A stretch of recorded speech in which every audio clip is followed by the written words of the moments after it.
আরবের মদিনা নগরী থেকে কিছুটা উত্তরে একটি রক্তাক্ত প্রান্তর উহুদ, যেখানে ইতিহাস লেখা হয়েছিল ত্যাগ আর পরীক্ষার, আর যেখানে একটি ভুল বদলে দিয়েছিল যুদ্ধের ফলাফল।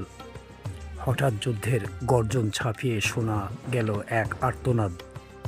মুসলমানদের নেতা আর নেই। বাতাস যেন থমকে গেল, হৃদয় কেঁপে উঠল। কি হবে আজ এই যুদ্ধের পরিণতি? ইসলাম কি আজ শেষ হয়ে যাবে? এই প্রশ্ন ঘুরছিল প্রতিটি মুসলিমের মনে।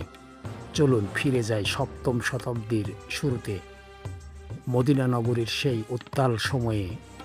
625 খ্রিস্টাব্দ, ডিসেম্বর মাস। 3000 সৈন্য নিয়ে মক্কার বাহিনী অগ্রসর হচ্ছে। তাদের নেতৃত্বে ছিলেন আবু সুফিয়ান, বদরের পরাজয়ের প্রতিশোধ নিতে বদ্ধপরিকর। মদিনার কাছাকাছি পৌঁছে গেল শত্রু বাহিনী। পরের দিন মসজিদে নববীতে বৈঠক বসল।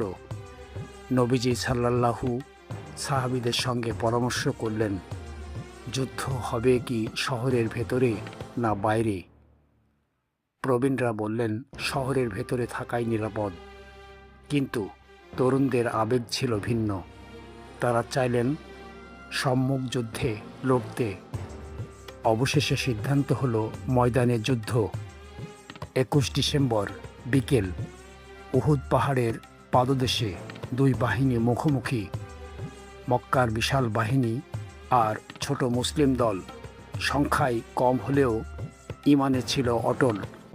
মক্কার সেনাপতি তাদের বাহিনী 3 ভাগে ভাগ করলেন। মাঝখানে পদাতিক, দুই পাশে অশ্বারোহী। তাদের পরিকল্পনা ছিল ঘিরে ফেলা, একযোগে আঘাতে ধ্বংস করা মুসলিমদের। নবী করিম সাল্লাল্লাহু বুঝতে পারলেন এই কৌশল। তিনি পাহাড়কে ব্যবহার করলেন প্রতিরক্ষায়। ডান পাশে উহুদ পাহাড় আর বাম পাশে স্থাপন করলেন তীরন্দাজদের। 50 জন তীরন্দাজকে কঠোর নির্দেশ দিলেন, যুদ্ধ যাই হোক এই স্থান ছাড়বে না। এই নির্দেশই ছিল যুদ্ধের ভাগ্য নির্ধারক। কিন্তু তখনও কেউ বুঝতে পারেনি।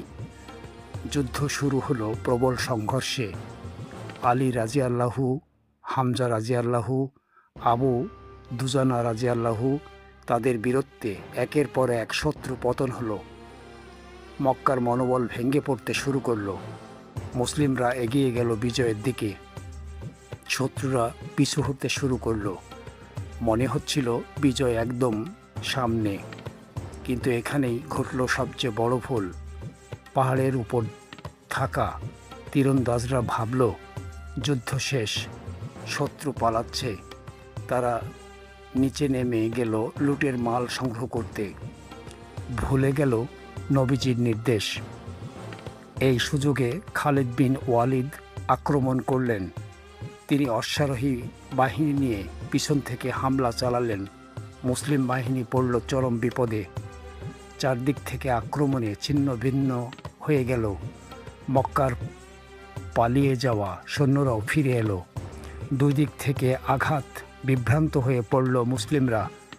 এই বিশৃঙ্খলার মাঝেই ছড়িয়ে পড়ল গুজব, নবীজি সাল্লাল্লাহু শহীদ হয়েছেন।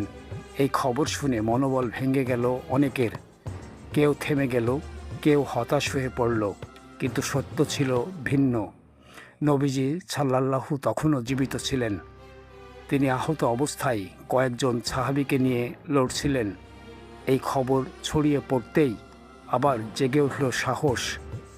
মুসলিমরা পুনরায় সংগঠিত হলো। নবীজিকে কেন্দ্র করে প্রতিরোধ গড়ে তুলল।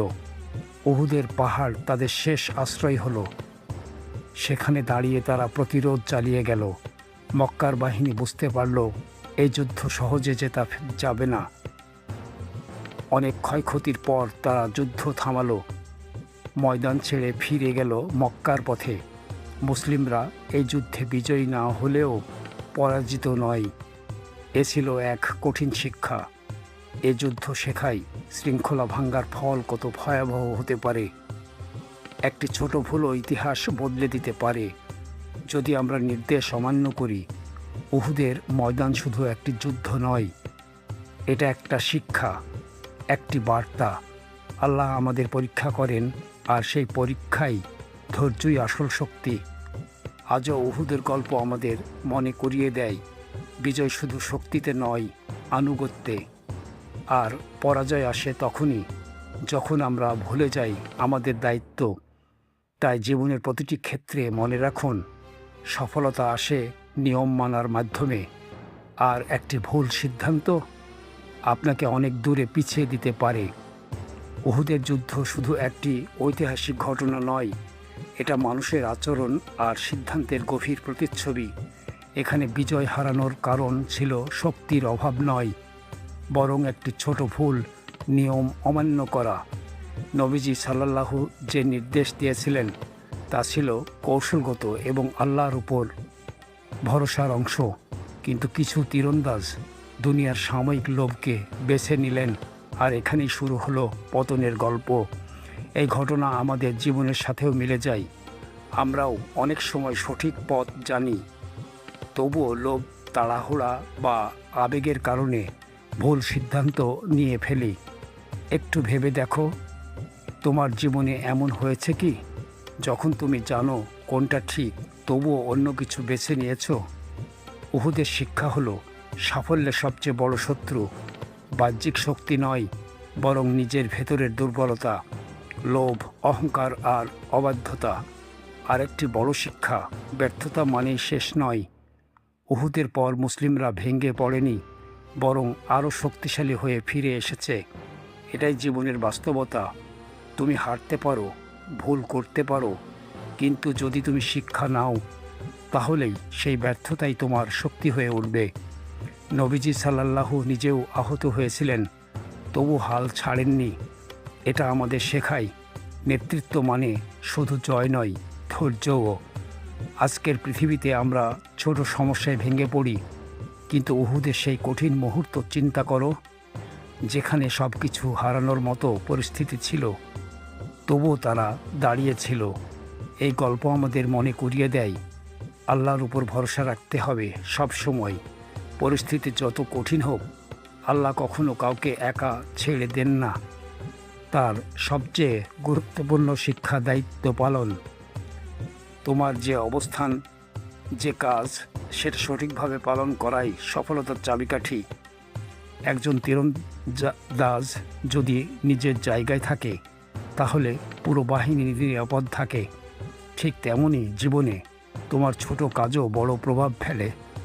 তাই আজ থেকে সিদ্ধান্ত নাও, তুমি নিয়ম মেনে চলবে, দায়িত্ব পালন করবে, আর ভুল থেকে শিক্ষা নেবে। কারণ ইতিহাস সাক্ষী, যারা শিক্ষা নেয় তারাই শেষ পর্যন্ত জয়ী হয়, আর যারা একই ভুল বারবার করে তারা বারবার হারে।